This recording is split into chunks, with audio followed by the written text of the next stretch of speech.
Kanaya madu de san siala rangkang cangket punglu het sai roham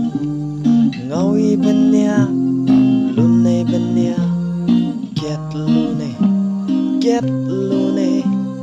be mi neu gai get sang be lui câu la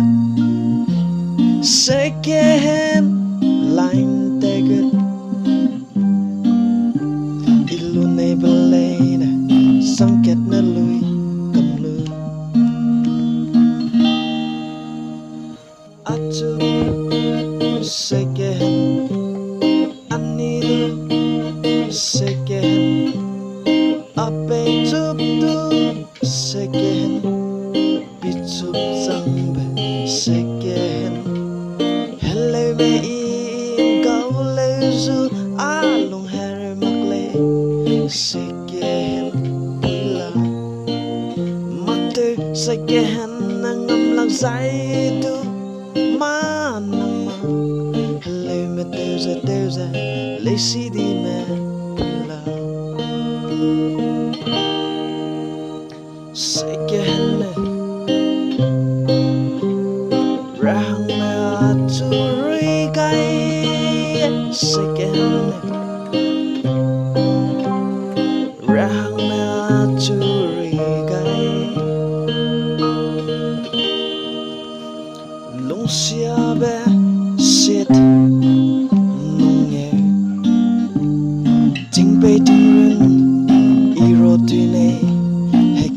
Bagari batelu ilong bane tingkum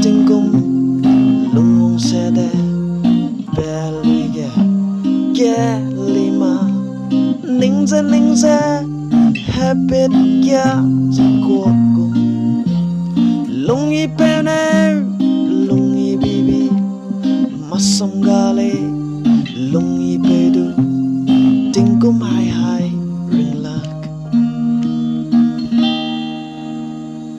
atu second anidu second Aipou tu second bitup zambe second hello me